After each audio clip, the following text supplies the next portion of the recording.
avec un exposé de Christelle Laberty-Robert du LCMCP qui va nous parler d'hydrogène et de piles à combustible. Merci pour l'introduction. Donc effectivement, je vais vous parler de piles à combustible et je vais me placer vraiment dans un contexte matériaux, c'est-à-dire développement des matériaux pour ce type de dispositif. Et on va s'intéresser au développement de ces dispositifs pour une application particulière qui va être le domaine des transports. Alors, évidemment, si je parle de piles à combustible, je ne peux pas ne pas vous parler d'hydrogène, parce que les piles à combustible ne fonctionnent pas sans hydrogène. Donc, la question qui se pose aujourd'hui, c'est comment on fabrique l'hydrogène, et en particulier, comment on va fabriquer de l'hydrogène avec un impact carbone le plus faible possible. Donc, vous voyez sur ce diagramme, donc vous avez ici, donc, je pense que Xavier en a déjà parlé, la façon de produire de l'hydrogène à partir, je dirais, de ressources non renouvelables, donc comme le charbon, le gaz. Et donc ici, on va faire des réactions donc, catalytiques, donc vaporéformage ou l'oxydation thermique, par exemple, du charbon. Et quand on va produire de l'hydrogène par ces processus-là, évidemment, l'impact carbone n'est pas zéro et on va parler d'hydrogène gris. Si on veut nettoyer, entre guillemets, avoir un impact carbone plus faible quand on va utiliser ces types de procédés, eh bien, il va falloir capturer le CO2, et donc ça, c'est possible. Et dans ce cas-là, vous allez voir, on parle d'hydrogène bleu. Alors, évidemment, on va y revenir, ce sont les méthodes de production d'hydrogène les plus classiques aujourd'hui, mais on peut aussi s'intéresser à d'autres façons de produire de l'hydrogène, qui est de l'hydrogène à partir des ressources renouvelables, donc par exemple comme le solaire et le photovoltaïque, et utiliser finalement le surplus d'énergie de ces énergies-là pour stocker ce surplus d'énergie alimenter donc un électrolyseur et produire de l'hydrogène. Donc on va stocker le surplus d'énergie en hydrogène parce qu'on va utiliser l'électricité de ces dispositifs pour alimenter un électrolyseur qui va décomposer l'eau et donc produire du H2. Donc ici, on parle d'hydrogène vert.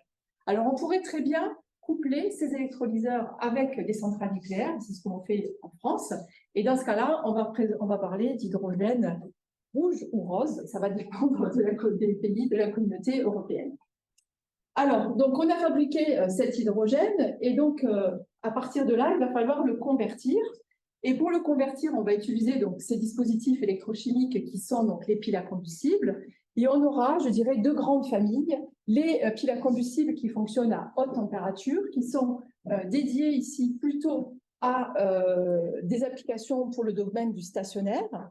Et puis, vous aurez des piles à combustible qui fonctionnent à basse température et celles-ci, elles vont être plutôt dédiées au domaine du transport. Alors aussi, donc Xavier Carrier l'a mentionné, on peut utiliser l'hydrogène et le convertir en ammoniac, hein, donc il en a parlé, et on peut utiliser cet ammoniac pour transporter l'hydrogène. Alors, comment est produit l'hydrogène à l'heure actuelle? Donc, on le produit donc, pour 76% à partir du gaz naturel et les 23 autres pourcents sont à partir du charbon. Il faut savoir que cela correspond à 6% de l'utilisation du gaz naturel aujourd'hui et à 2% de l'utilisation du charbon actuel. Mais évidemment, hein, ces méthodes de production de l'hydrogène vont entraîner la production de CO2 et vous voyez, c'est 830 millions de tonnes de CO2 par an. Donc, ce qui est loin d'être négligeable. Donc, on peut faire de l'électrolyse, hein, l'électrolyse de l'eau. Donc, quelles sont les conséquences si on utilise cette voie, ce procédé pour produire de l'hydrogène? Ben, on aura besoin d'électricité. Donc, ça correspond à 3600 TWh, donc ce qui est beaucoup, hein, c'est la consommation annuelle d'électricité dans l'Union européenne, donc c'est énorme. Mais aussi, n'oubliez pas, si on fait de l'électrolyse, on va utiliser de l'eau. Et là, ça correspond à 13% de la consommation d'eau pour le secteur de l'énergie. Hein, donc, en fait, l'électrolyse, c'est bien, mais il ne faut pas oublier qu'on a besoin d'énergie pour faire cette réaction. Donc, il va falloir utiliser de l'énergie, je dirais, décarbonée, la plus décarbonée possible. Donc, ça va dépendre comment on produit l'électricité. Donc, dans certains pays, par exemple en Allemagne, l'énergie, elle n'est pas décarbonée. En France, elle est plutôt décarbonée puisqu'on produit l'électricité plutôt avec les centrales nucléaires. Donc, ça, c'est une question hein, qu'il faut quand même avoir en tête. Et aussi la question de l'eau. Hein, vous voyez que c'est une question qui va devenir assez importante dans les années à venir. Évidemment, le coût de production de l'hydrogène va dépendre énormément de l'endroit où on va se trouver.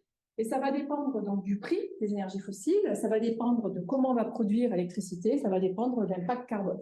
Donc tout ça, il va falloir le mettre en équation pour prendre un certain nombre de décisions.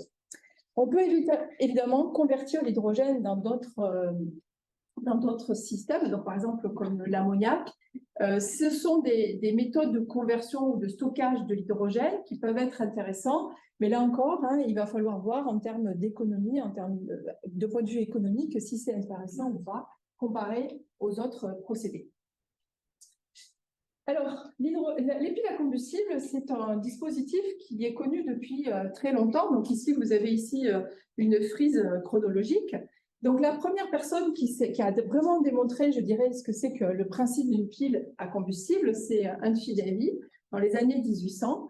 Et puis ensuite, vous voyez Christian Schoben et aussi William Grove qui ont travaillé vraiment sur, je dirais, le principe de cette pile à combustible, qui ont démontré donc, dans des papiers donc, qui ont décrit donc, les réactions chimiques qui se produisent à l'intérieur de ces systèmes. Et puis, il faut attendre les années 1900 ici, où vous voyez les premiers dispositifs de piles à combustible, donc qui ont pas mal été développés, en particulier par General Electric, où vous aviez Francis Bacon qui travaillait, et qui a développé donc les piles alcalines. Donc on va y revenir. Ce sont des piles à combustible à partir d'électrolytes basiques. Donc General Electric a beaucoup travaillé sur le développement des piles à combustible basse température dans les années 60. Alors pourquoi? Parce que vous aviez donc un chimiste, Dubois-Nemours, qui a mis au point un polymère qui est l'électrolyte actuel. Et le développement de ce polymère a permis donc de développer la technologie, et c'était couplé aussi dans les années 70 à la problème énergétique, donc la crise liée au pétrole. Notamment dans ces années-là, on voit la première voiture qui est ici développée par General Motors, donc un électrovan donc qui fonctionnait à base d'une pile à combustible basse température. On voit dans les années 80 puis 90 d'autres dispositifs, par exemple ici les sous-marins. Il y avait déjà des véhicules, en particulier dans les années 90, vous aviez Peugeot qui avait montré la faisabilité de faire fonctionner un véhicule à partir de piles à combustible. Les premières commercialisations, je dirais, plus grande échelle, c'est dans les années 2014 avec Toyota qui présente ici son premier véhicule de piles à combustible. Et puis aujourd'hui, vous en avez un certain nombre. Je vais y revenir. Vous avez les taxis Hype, etc. Donc, vous voyez de plus en plus de constructeurs automobiles qui intègrent ces systèmes pour une application de transport. Donc, comme il a été mentionné, donc l'application de transport, vous avez vu les batteries, donc qui sont des systèmes qui fonctionnent bien, qui sont assez efficaces pour une application urbaine. Et la pile à combustible, elle a plus intérêt pour les véhicules lourds, je dirais plus les camions, pour des questions d'autonomie et aussi de poids.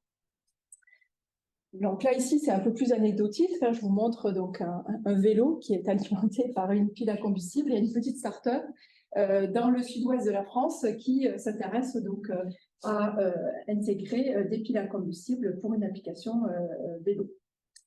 Alors, si on s'intéresse aux piles à combustible, dans un premier temps, il faut quand même regarder pourquoi ces systèmes peuvent être intéressants et quels sont leurs avantages éventuellement comparés à des batteries ou à d'autres dispositifs électrochimiques. Donc pour cela, on va s'intéresser au diagramme de Ragon qui est présenté ici. Vous avez donc la puissance massique ici en ordonnée qui est exprimée en watts par kilo, et donc ça représente donc l'énergie qui est transférée, la vitesse avec laquelle vous allez la transférer pour une unité de masse ou une unité de volume. Et en abscisse, vous avez ici l'énergie massique qui est exprimée en watts-heure par kilogramme. Et donc ici, ce sera l'énergie stockée, emmagasinée dans votre dispositif, et ça va représenter donc l'autonomie de votre dispositif. Donc plus l'énergie massique sera grande, et plus vous aurez une certaine autonomie. Donc, quand on regarde ce diagramme, donc ici au centre, vous avez donc le domaine, je dirais, des batteries avec toutes les différentes chimies qu'il existe. Et ici, donc représenté en bleu, vous avez les piles à combustible. À titre comparatif, vous avez ici l'essence couplée à un moteur thermique. Donc, ce que vous pouvez voir, c'est que les piles à combustible, elles présentent donc une énergie massique beaucoup plus importante que les batteries. Donc ça veut dire qu'elles auront une autonomie plus grande. Et cette autonomie, elle est essentiellement liée au fait que vous découplez dans une pile à combustible l'énergie massique de la puissance, parce que vous allez apporter l'autonomie grâce au volume des réservoirs d'hydrogène que vous allez embarquer dans votre système. Au niveau de la puissance massique, donc on est comparable à la batterie. À l'inverse, si on s'intéresse par exemple au domaine des supercondensateurs, qui sont ici en haut, donc ce sont des dispositifs qui vont délivrer des quantités d'énergie importantes sur des temps très courts, hein, donc aussi bien la batterie que la pile à combustible sont en deçà. Alors, si on veut contrôler donc cette puissance, on va associer, donc on va construire ce qu'on appelle un pack de piles à combustible. Et dans ce pack de piles à combustible, vous allez avoir ici différentes cellules donc, qui vont être assemblées en série. Et quand on regarde une cellule, donc qui est représentée ici sur le schéma à droite, vous constatez que c'est une structure qui va être multi-échelle et multi-composée. Hein, donc, votre cellule élémentaire va comprendre, donc, au centre ici, vous avez une membrane qui va être échangeuse de protons, donc ce qu'on appelle l'électrolyte, qui va permettre aux ions d'aller d'une électrode à l'autre. Et de part et d'autre, cette membrane, vous allez avoir ce qu'on appelle les électrodes. Et ces électrodes, elles sont multi-échelles, c'est-à-dire vous allez trouver deux couches. Une première couche qui va être à la couche catalytique, qui est proche de l'électrolyte. Et c'est dans cette couche où vont se passer les réactions électrochimiques, on va y venir. Et puis, vous avez une deuxième couche ici, qui est ce qu'on appelle la couche de diffusion, qui va permettre la diffusion des gaz pour aller sur les sites actifs.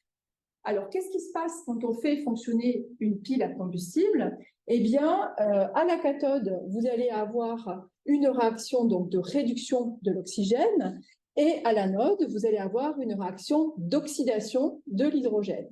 Donc, l'hydrogène va s'oxyder, donc vous allez former des protons, des espèces ici H+. Ces espèces H+, vont migrer, diffuser donc, à travers votre électrolyte, qui lui va être conducteur de ces espèces, et vont réagir ici, de l'autre côté, sur les sites catalytiques, avec l'oxygène qui lui va se réduire, et va conduire à la formation de l'eau. Pour faire cette réaction, vous voyez que vous avez besoin ici d'électrons. Eh bien, ces électrons proviennent de la réaction ici d'oxydation de l'hydrogène qui s'est produite, et donc les électrons circulent par votre circuit extérieur et vont venir alimenter ici vos sites qui va permettre cette deuxième réaction. Donc, vous voyez que ces électrodes, sont composées donc, à la fois de deux couches, donc l'une où va se passer les réactions électrochimiquement actives, et ces réactions électrochimiques vont se passer des réactions électrochimiques, et ces réactions électrochimiques vont se placer à la surface de matériaux particuliers qui vont être des particules de platine. Ces particules de platine, elles vont être dispersées sur un conducteur électronique qui est un carbone, et vous voyez que pour faire cette réaction, vous avez besoin donc des électrons et des protons. Eh bien, les protons seront apportés par le fait que ici, vous allez avoir du polymère, donc on va y revenir, c'est-à-dire le matériau qui constitue ici l'électrolyte va être aussi présent à l'intérieur de ces électrodes. Donc, vous voyez qu'il y a une architecture au niveau des électrodes, c'est-à-dire vous avez différentes couches, mais vous avez aussi différents matériaux. Donc, vous allez retrouver du platine, du carbone pour apporter les électrons, et vous allez aussi avoir donc, un conducteur ionique qui va être ici, en l'occurrence, un conducteur protonique qui va être un polymère. Donc, cette cellule élémentaire, elle est assez complexe, et donc il va y avoir beaucoup de travail au niveau de l'ingénierie, donc comment on va mélanger ces matériaux entre eux et comment on va les assembler pour optimiser les performances de ce système. Alors évidemment, donc cet électrolyte, donc en l'occurrence, dans le système que je vous ai décrit, donc c'est en polymère, mais il existe différentes technologies de piles à combustible. Donc et ces technologies de piles à combustible vont dépendre de la nature de l'électrolyte. Et la nature de l'électrolyte va aussi conditionner la température de fonctionnement de ces piles à combustible. Donc ici, par exemple, vous avez les types alkaline fuel cells, donc les piles alcalines, qui sont les premières représentées ici, qui fonctionnent aux alentours de 60-90 degrés. Dans ces systèmes-là, l'électrolyte, c'est un électrolyte alcalin du type KOH. Vous avez donc les piles à polymère, donc pour polymère électrolyte membrane fuel cells, celle que je viens de vous décrire. Donc ici, on va y revenir, c'est un polymère fluoré, et ces systèmes fonctionnent entre 60 et 90 degrés. Et puis, vous avez des systèmes qui fonctionnent à beaucoup plus haute température, donc ici, aux alentours de 600-700 degrés. Donc pour les premières, ce sont des piles à sel fondu, donc l'espèce qui va diffuser entre les deux électrodes ou migrer entre les deux électrodes, ce seront des ions carbonates. Et puis les piles qui fonctionnent vraiment à très haute température sont des piles toutes céramiques où l'espèce qui va diffuser entre les deux électrodes sont les espèces O2-. Donc on voit qu'il y a des chimies différentes. On voit qu'on va pouvoir assembler des cellules élémentaires ensemble. Tout ça, on va faire qu'on va pouvoir contrôler la puissance de ces différents dispositifs. Donc, on peut contrôler la puissance entre 10 watts et 10 puissance 7 watts. Et ce contrôle de la puissance va faire qu'on va pouvoir utiliser ces dispositifs dans différents types d'applications. Donc, elles ont été développées et testées pour des applications dans le domaine du portable. Donc, vous voyez ici des exemples d'ordinateurs, de téléphones, ou ici d'autres systèmes qui permettent d'alimenter une petite visseuse, donc des applications militaires. Donc le portable, je dirais qu'il y a eu des essais, ça fonctionne, mais je pense que le domaine des batteries remplit parfaitement ce domaine d'application. Vous avez aussi, lorsque vous augmentez ici la puissance, on va pouvoir l'adresser, donc le domaine des transports, donc on va y revenir. Et puis, il y a le domaine du stationnaire, donc on va pouvoir alimenter des bâtiments avec une pile à combustible, donc en électricité. Et en particulier, quand on travaille avec la technologie haute température, on peut aussi chauffer l'eau. Donc, on va pouvoir alimenter en électricité et chauffer l'eau. Donc, ça, c'est un avantage de ces dispositifs. Alors, on va venir à ce qui va vraiment nous préoccuper aujourd'hui. Donc, on va s'intéresser donc aux piles à combustible à membrane échangeuse d'ions. Et donc ici, ce sont des piles à combustible qui sont beaucoup développées dans le domaine de transport. Donc, je vous ai pris ici deux exemples de communication. Donc, la première est une communication qui a été réalisée par Symbio, qui est une JV qui vient d'être construite, ou réalisée entre Faurecia, Michelin et Stellantis. Et l'objectif ici, c'est vraiment de concevoir des gigafactories comme des gigafactories qui existent dans le domaine des batteries. Alors, qu'est-ce qu'ils souhaitent faire? Donc, ils souhaitent fabriquer des packs de piles à combustible avec des puissances variables pour justement adresser tout un tas d'applications, en particulier dans le domaine du transport. Donc, que ce soit des véhicules utilitaires ou des véhicules, je dirais, personnel, ou aussi tout ce qui va être les camions, etc. Vous avez une autre joint venture qui a été conçue récemment, qui s'appelle IVIA, qui est une JV entre Plug Power aux États-Unis et Renault, et qui s'intéresse à intégrer des piles à combustible qui sont fabriquées par Plug Power sur des petits utilitaires, comme vous voyez ici. Donc ça, c'est sur le site de Flins, donc en région parisienne, où ils s'intéressent à concevoir ces petits utilitaires. Et donc vous voyez ici les performances, recharge extrêmement rapide, à 5 minutes, votre plein d'hydrogène, une autonomie de 400 km avec un réservoir avec un volume de 12 mètres cubes. Donc, vous voyez que comme dans le domaine des batteries, c'est un segment qui est extrêmement actif aujourd'hui, actif aussi en France, par la conception de gigafactories et par la mise sur le marché, je dirais, de différents dispositifs. Alors, si on revient donc à notre pile à combustible basse température, même s'il y a des systèmes qui existent aujourd'hui, il y a encore des verrous technologiques à adresser, notamment sur la durée de vie des systèmes. Et dans ce cadre-là, les matériaux vont avoir une place, en tout cas un rôle à jouer. Donc, si je reviens sur l'architecture de la pile à combustible, donc on a vu que c'est une architecture qui est multi-échelle avec des gradients de composition au niveau des couches, au niveau des électrodes. Et puis, on a vu qu'au centre de cet assemblage multicouche, on a cette membrane qui va conduire le proton. Et cette conduction des ions H+, va se faire grâce à la présence d'eau à l'intérieur du dispositif. Donc ça, c'est une information qui est importante et vous allez comprendre pourquoi. Alors, ces piles à combustible, donc on a vu que pour que les réactions catalytiques se passent bien, donc on avait besoin de particules de platine qui vont être dispersées au niveau des électrodes. Et le platine est très sensible à la présence de monoxyde de carbone et de dioxyde de carbone.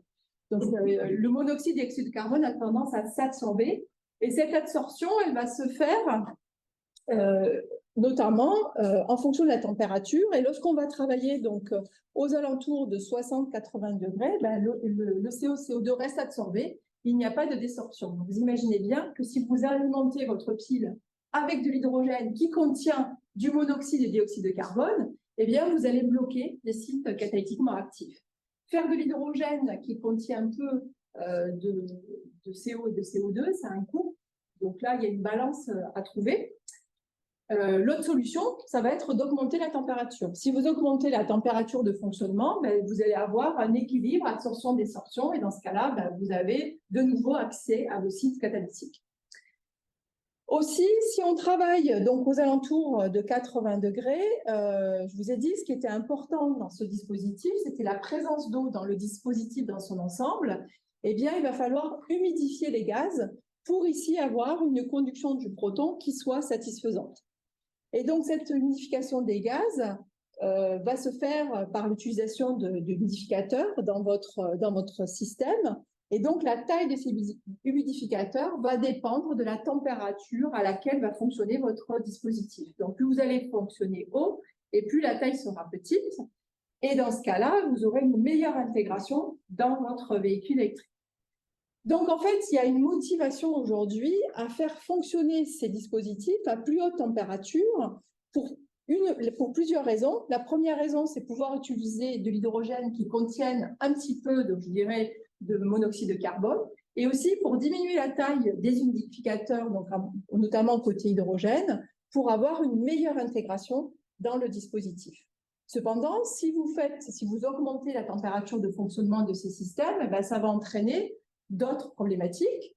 Eh bien, vous allez, si vous fonctionnez plus haut, en particulier les températures qui sont visées, c'est 120-150 degrés, eh bien, vous allez déshydrater votre système et donc vous allez perdre votre conduction protonique. Donc, vous allez augmenter la chute ohmique de votre dispositif et vous allez augmenter les résistances de polarisation, notamment au niveau des électrodes, parce que vous allez dessécher votre cellule et donc votre système, en tout cas avec les matériaux qui existent aujourd'hui, va fonctionner moins bien. Alors, si on s'intéresse un petit peu aux matériaux actuellement utilisés, le matériau de référence et le matériau, je dirais, star de ces piles à combustible, c'est le Nafion, qui a été développé par Dupont et Nemours, vous voyez, dans les années 60, et ça reste le matériau de référence. Et on a aujourd'hui du mal, bien qu'il y a beaucoup de travaux qui sont faits sur la chimie de ces matériaux, d'inventer autre chose qui fonctionne aussi bien. Donc, en fait, ce matériau est très intéressant parce qu'il est formé, en fait, c'est un polymère qui est formé ici donc d'une chaîne hydrophobe et d'une chaîne pendante hydrophile. Et l'hydrophilicité est apportée ici par la présence de fonctions SO3H. Donc, ce matériau, il a cette particularité que lorsque vous allez l'hydrater, vous allez avoir une séparation de phase qui va se produire et vous allez avoir une organisation qui va se faire, et donc vos chaînes, enfin votre squelette hydrophobe, vos chaînes polymères vont s'organiser de la sorte que vous allez former des chemins de conduction pour le proton. Donc ce matériau, si vous mesurez ses propriétés de conduction sans humidification, ben, il n'est absolument pas du tout conducteur du proton. Donc ce n'est pas un bon conducteur ionique. Lorsque vous allez commencer à l'hydrater, eh bien, vous allez avoir les molécules d'eau qui vont se mettre autour des fonctions ici SO3H, et vous allez favoriser cette ségrégation à l'échelle nanométrique, et vous allez créer ces chemins de conduction. Donc ici, vous avez un exemple pour différents types de nations avec des chaînes polymères pendantes différentes. Vous avez ici une évolution de la conductivité en fonction du nombre de moles d'eau que vous allez trouver autour de vos fonctions sulfonaires. Vous voyez que cette eau va être très importante dans ces dispositifs. Et donc, si vous voulez fonctionner à plus haute température, il va falloir trouver un moyen de conserver cette eau dans ce polymère, en tout cas si vous gardez ce type de polymère. Une autre problématique qui est très importante dans ces dispositifs, ça va être la perméabilité de la membrane au gaz. Donc, la membrane, c'est un séparateur, d'une certaine façon, donc c'est un électrolyte qui sépare les gaz. Donc, côté oxygène, donc vous avez de l'air, côté hydrogène, vous alimentez en hydrogène hydraté. Donc, il ne faut pas que ces gaz se mélangent, en tout cas, il faut que les réactions se fassent sur les cycles catalytiques. Donc, on voit que ce matériau, donc cet électrolyte, eh bien, il va être sa perméabilité, donc le fait que vous allez avoir une dissolution des gaz à l'intérieur du matériau va dépendre du taux d'humidification de la membrane et va dépendre également de la température. Donc ça, c'est aussi des choses qu'il faut avoir en tête. Donc, si on augmente la température de fonctionnement, ben, on va avoir une perméabilité de la membrane au gaz et ça peut entraîner un certain nombre de dysfonctionnements et voire des questions de sécurité.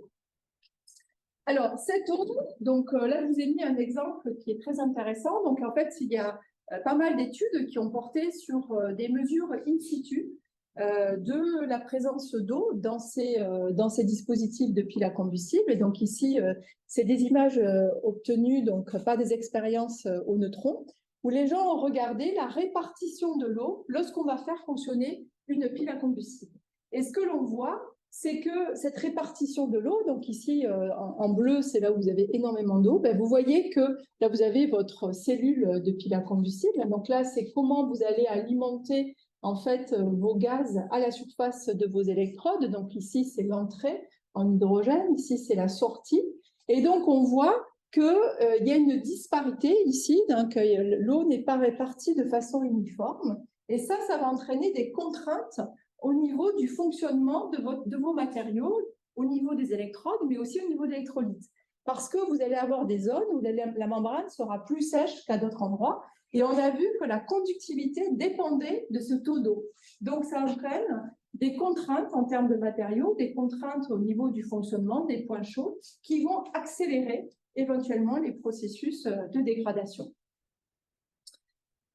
Alors, il y a d'autres processus de dégradation qui se produisent également dans ces membranes lorsqu'elles vont fonctionner, et en particulier des processus qui vont être liés au fait que côté oxygène, lorsque vous allez faire votre réduction de l'oxygène, au lieu de faire de l'eau, vous allez faire du H2O2, d'accord? Parce que pour faire cette réaction-là, vous avez besoin de moins d'électrons.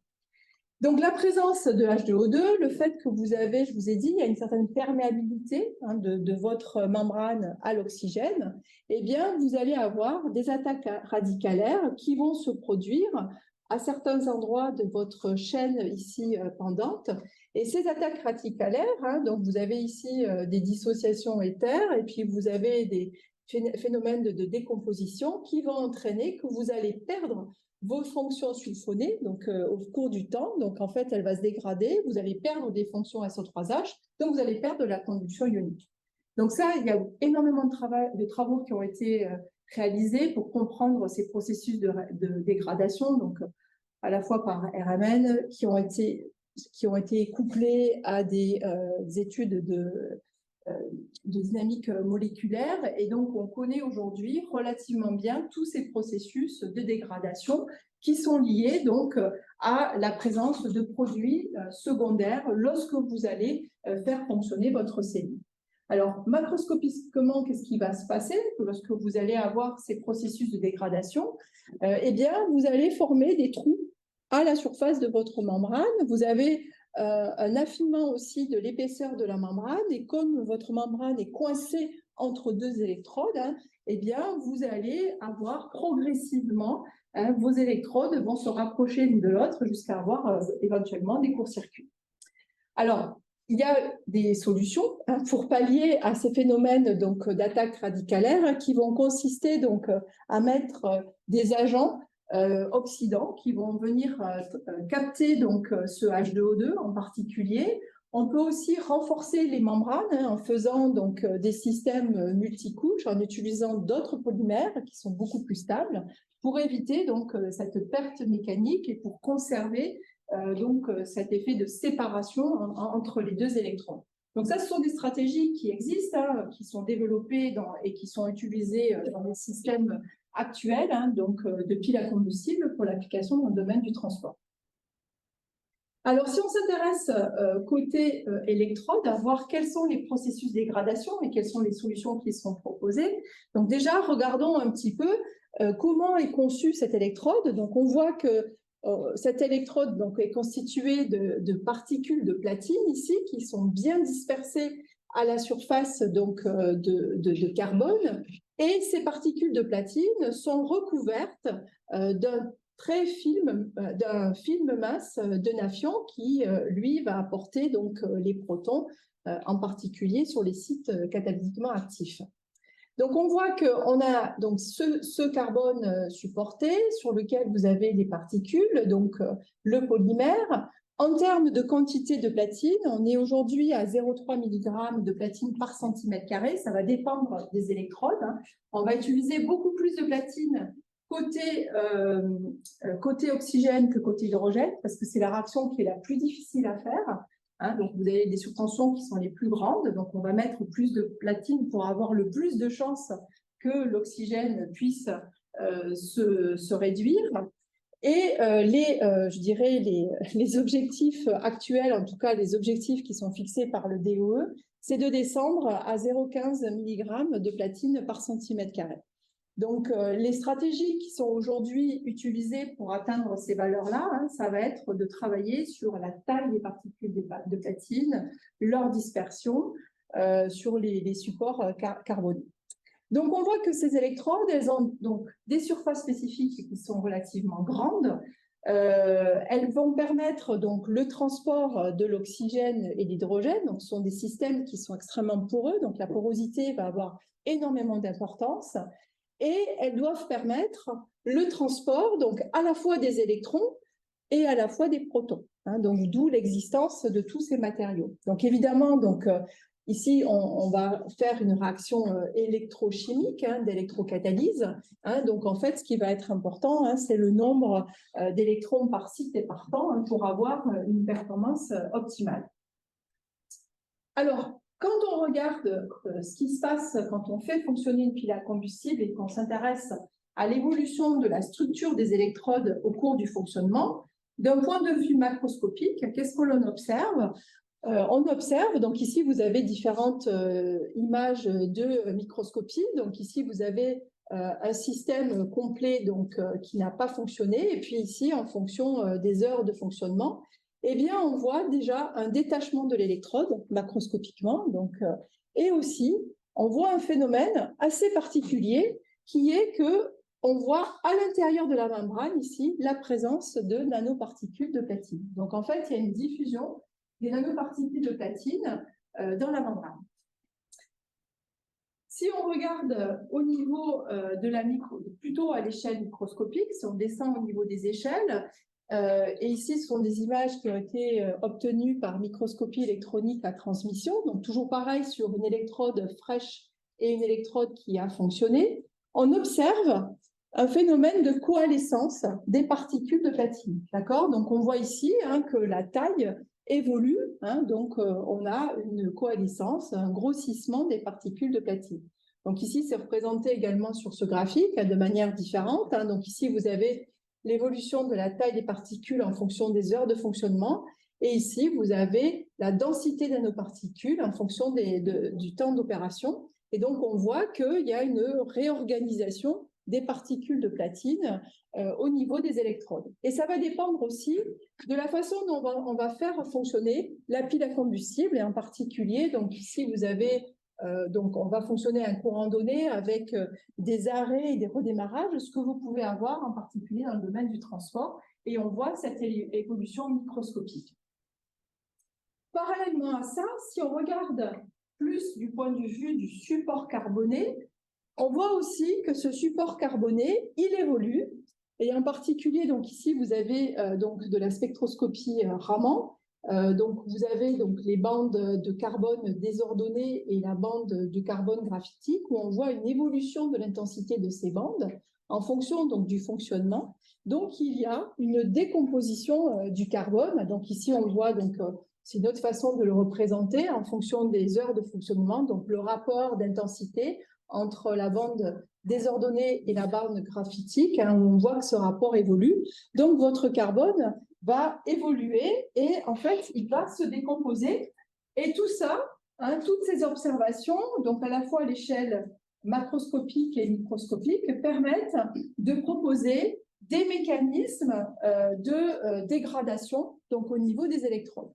Donc en fait, vous avez deux mécanismes. Un premier mécanisme qui va être lié donc aux conditions de fonctionnement de la pile qui sont extrêmement acides. Vous avez un processus de dissolution de votre platine. Et puis, comme c'est un système dynamique, hein, vous avez de l'eau dans ces systèmes qui va diffuser et vous avez une reprécipitation à l'intérieur de la membrane. Donc, c'est pour ça qu'on retrouve des particules au niveau de la membrane. Vous avez aussi le mécanisme ici de Oswald. Hein, vous avez donc une dissolution, une reprécipitation des particules, du platine sur vos particules, hein, puisque vous êtes dans des conditions extrêmement réductrices. Hein, d'un certain côté, vous avez de l'hydrogène. Côté carbone, qu'est-ce qui se passe? Ben, vous avez de la corrosion, hein, donc ça va dépendre du potentiel de travail.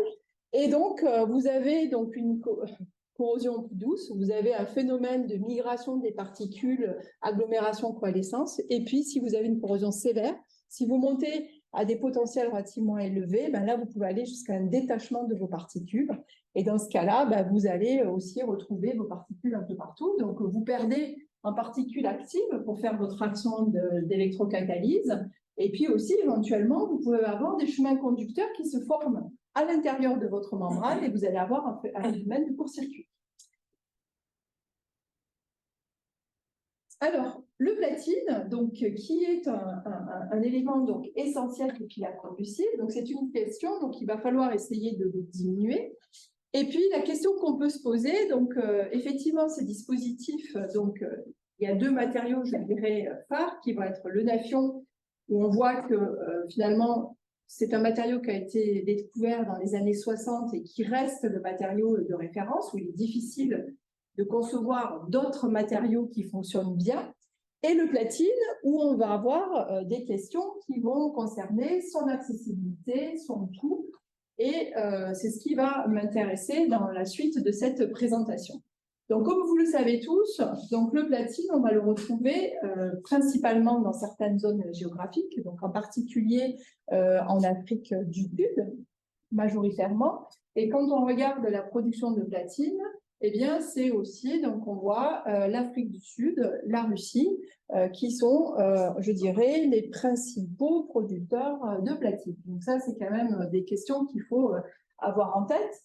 Si vous vous souvenez donc, des quantités de platine que vous avez dans ces systèmes-là, on est à 0,3 mg de platine par centimètre carré. C'est assez comparable à ce que l'on a aujourd'hui dans les pots cathétiques.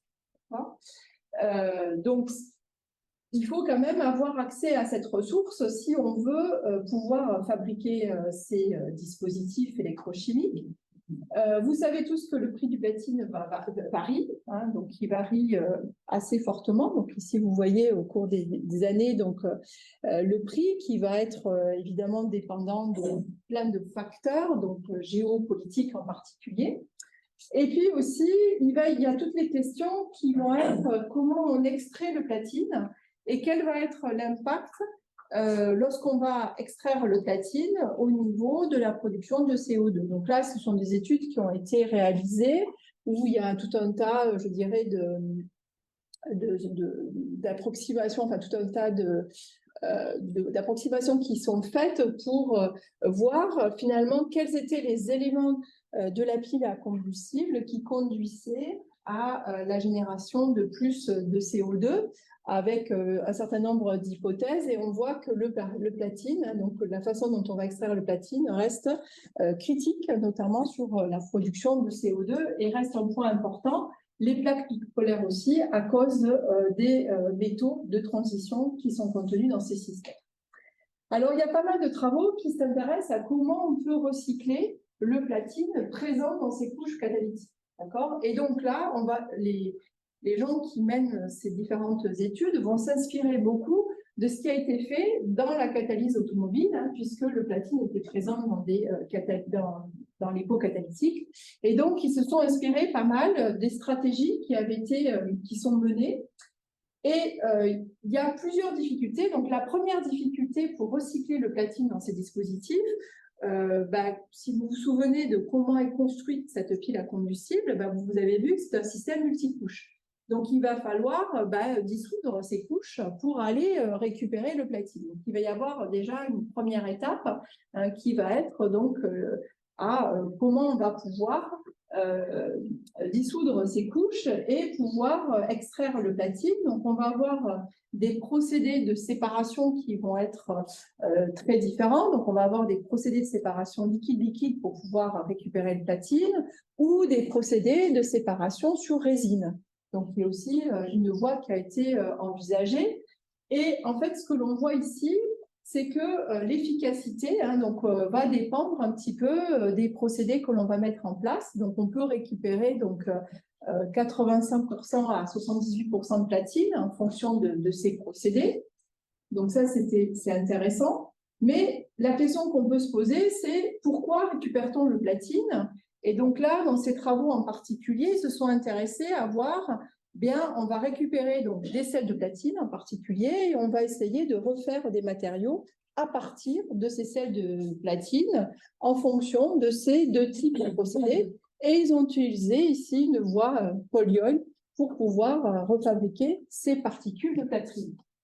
Et ils ont refabriqué des électrocatalyseurs qu'ils ont dispersés ici sur des systèmes carbonés. Donc ici, vous avez le système de référence qui est en fait du platine déposé sur de carbone sur des électrodes commerciales. Et ici, vous avez donc les deux stratégies. Donc le platine a été récupéré par des voies solvants et ici par une filtration sur résine. Et vous voyez que en fonction de la méthode qui a été utilisée pour récupérer votre platine, vous n'avez pas du tout les mêmes tailles de particules. Donc ça va être lié à une des explications possibles, c'est que dans la méthode solvant, ici, il reste des alcools en faible trace qui peuvent jouer sur le processus de nucléation-croissance et qui a conduit donc à ces phénomènes d'agglomération. Donc, évidemment, ça va se traduire par des performances différentes. Donc, ici, on regarde la surface spécifique, ici. Donc, on voit que quand on utilise la résine, donc on a des surfaces spécifiques qui sont comparables à ce que vous avez sur les systèmes commerciaux. Ici, on va regarder l'activité électrocatalytique, donc rapportée à la surface et rapportée à la masse. Et on voit que, encore une fois, lorsqu'on fait la séparation sur résine, on a de meilleures performances, en tout cas dans le cadre de ce travail. Donc, on voit ici que le recyclage, c'est possible. Donc, on arrive à récupérer le platine dans ces couches électrocatalytiques. C'est relativement efficace, mais qu'en fonction du type de recyclage qu'on va mettre en place, en fonction du type de procédé pour fabriquer les sels qu'on va réutiliser à la synthèse, on peut avoir des résultats différents au niveau de la refabrication du platine qui va entraîner, bien sûr, des performances différentes. Alors, ce qui était intéressant aussi, dans ce travail en particulier, c'est donc ils ont fait l'analyse du cycle de vie. Oui. Une question par rapport à ça, des performances différentes, c'est le degré de platine qui a fait que... Alors là, c'est essentiellement lié à la taille des objets. C'est-à-dire qu'en fait, quand on regarde la microscopie, ici, vous voyez que dans la voie solvant, on a des objets qui sont beaucoup plus agglomérés, qu'ici, vous voyez des points noirs bien dispersés à la surface de votre carbone. Donc, une des explications, c'est ce que je disais, donc dans les voies solvants, il va rester des traces de solvants, des alcools, qui peuvent gêner, en tout cas dans le choix de la synthèse qui a été faite, hein, c'est une synthèse particulière, peut-être que si on utilisait une autre synthèse pour fabriquer, peut-être ça serait des résultats différents, qui vont en fait jouer sur les processus de nucléation de croissance des objets. Donc, ce qui était intéressant dans ce travail, hein, c'était en particulier quel était l'impact en fait, ils se sont intéressés à l'analyse du cycle de vie et de regarder quel était l'impact sur différentes catégories, donc en particulier, par exemple, la toxicité de l'eau pure, la toxicité de l'eau marine, des différents procédés qui étaient mis en jeu dans la chaîne du platine, c'est-à-dire lorsqu'on va extraire du platine, lorsqu'on va recycler du platine, lorsqu'on va synthétiser le platine. Et en fait, ce qui est assez intéressant, je trouvais, c'est que, en fait, en fonction de ce que l'on va regarder, on va voir que l'impact finalement des technologies, des procédés sur, par exemple, l'eau. Hein, donc, on voit ici que l'extraction du platine va avoir un impact sur l'eau beaucoup plus fort. On voit que ici, la synthèse, par exemple, le fait de repréparer ce platine à partir des produits recyclés va avoir un impact sur ce qu'ils appellent le Global Warming Impact, je n'ai pas le mot en français, donc impact sur le réchauffement climatique. Hein, donc on voit que ici c'est la synthèse qui va avoir plus d'impact. Et donc on voit qu'en fonction de ce qu'on va regarder, hein, donc ce qui est clair, c'est que l'extraction du platine par des procédés miniers, hein, a un impact sur différentes catégories et en particulier va avoir un impact sur le réchauffement et aussi la production du CO2. Alors, les piles à combustible, pour le domaine du transport, hein, c'est une réalité, il existe, ça fonctionne. Vous pouvez acheter une voiture, la Nissan, chez Nissan, la Miura Car, donc c'est 72 000 €. Le développement des piles à combustible ne va pas sans, évidemment, le développement de l'hydrogène, donc de comment on va pouvoir faire, entre guillemets, son plein d'hydrogène. Vous avez des stations d'hydrogène qui existent dans Paris. Hein. Évidemment, ce qui va faire que la technologie va plus se développer ou va être attractive, c'est si on est capable donc de produire de l'hydrogène propre, mais à des coûts qui soient comparables au prix de l'essence. Donc aujourd'hui, avec un prix de l'essence au-delà de l'euro, eh bien l'hydrogène devient compétitif. Il y a une problématique qui va vraiment être liée à la durabilité de la pile à combustible. On a vu tous ces processus de dégradation qui peuvent se produire. Il y a le coût du platine de la membrane. Ça reste des choses qu'il va falloir maîtriser pour étendre ce type de dispositif pour une application transport. Encore une fois, ce n'est pas compétitif par rapport aux batteries. Hein. Donc, les batteries pour l'application urbaine, ça fonctionne très bien. C'est à des coûts, on va dire, plus faibles. Mais ça devient compétitif lorsqu'on va s'adresser à des longues distances ou quand on va s'adresser à des applications type le transport comme les camions. Donc ici, vous avez deux comparatifs hein, de systèmes. Donc vous avez la Toyota hein, qui utilise une pile à combustible de 120 kW avec 3 réservoirs, donc stockage d'hydrogène à 700 bars hein, de 4,6 kg. Donc ce sont des voitures qui sont moins lourdes que la batterie aussi. Et vous voyez que ce véhicule hein, contient donc aussi une batterie et notamment la batterie est là pour l'apport de puissance supplémentaire. Ici, donc, vous avez donc, les utilitaires qui sont développés par Rivia avec des piles à combustible de 30 kW. Donc ici, vous avez plutôt 4 réservoirs de 700 bars. Donc c'est un peu plus, en termes de poids ici, c'est un peu plus important. Et là aussi encore, une fois, hein, vous voyez que la batterie, enfin que la pile à combustible est toujours couplée avec la batterie. Et ici, donc la batterie apporte une forme d'autonomie qui va être ensuite relayée par la pile à combustible. Donc voilà, donc j'en ai fini avec la présentation sur justement ces piles à combustible pour le domaine du transport. Merci beaucoup.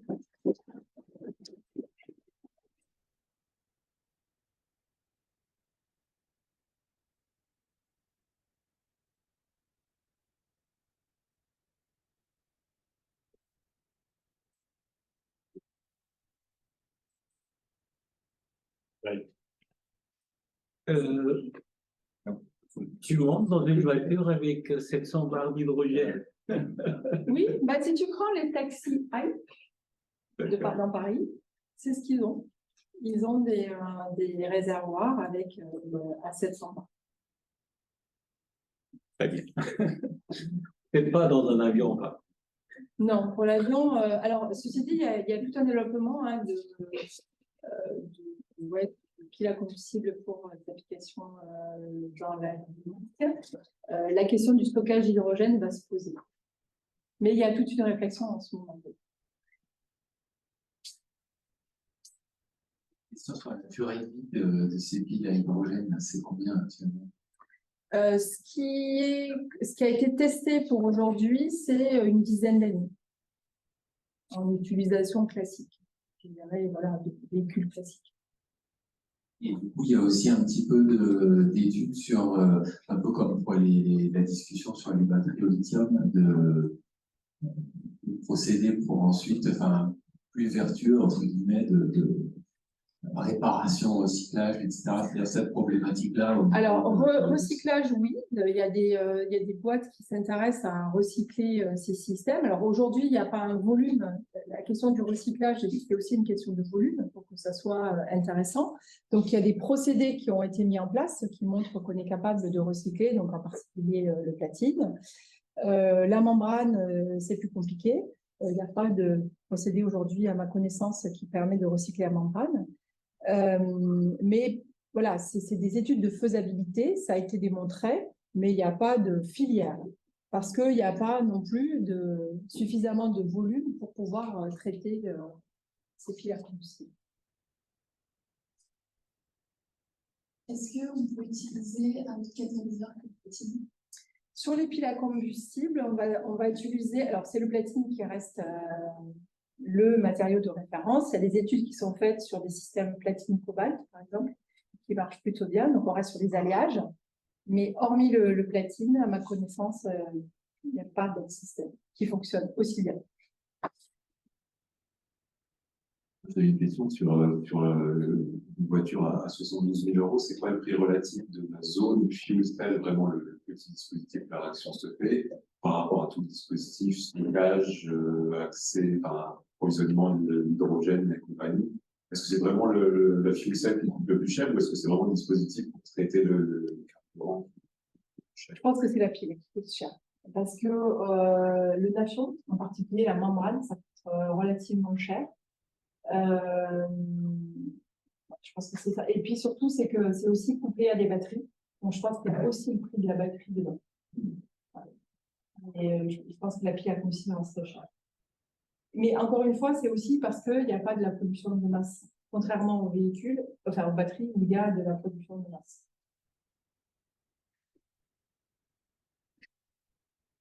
Et le nafion, justement, alors c'était vraiment par chance, parce qu'il y a 50 ans, ça n'a pas été développé pour ça aussi. Non, ça n'a pas forcément été. Oui, c'était par chance. Après, bon, il y a pas mal de choses qui portent aujourd'hui sur la modification du nafion, hein, que ce soit Arkema, Solvay, ils ont des systèmes un peu différents. Ils ont travaillé la taille de la chaîne tendue en particulier. Mais il y a beaucoup de travaux qui portent sur remplacer le nafion, hein, ne pas utiliser des polymères fluorés, puisque on sait bien que la réglementation européenne va vers le moins de fluoré possible, mais il n'y a pas de système qui fonctionne bien. Donc, c'est vraiment par chance et c'est vraiment cette séparation de phases qui fait qu'il y a ces propriétés qui sont intéressantes. Et son prix, c'est pour le monopole. C'est pour ça qu'il coûte cher. Oui, et aussi le procédé de fabrication. Les polymères fluorés, c'est pas simple à faire. D'accord. Donc, il y a aussi ça qui rentre en compte. Il n'y a pas que la situation de monopole, puisqu'il y a Arkema, Solvay, sur le polymère fluoré. Pour des différents moments que tu as présentés, il y avait des systèmes avec le fonctionnement méthanol. Oui. Est-ce que c'est est-ce que c'est industriellement envisageable le système au méthanol ou alors est-ce qu'il faut rester Il y a eu pas mal de travaux, il y a certaines, je dirais, dans les années 80, sur ces piles à combustible en méthanol. La difficulté, c'était la perméabilité de la membrane au méthanol, justement. Et aujourd'hui, à ma connaissance, c'est des étapes qui ont été un peu abandonnées.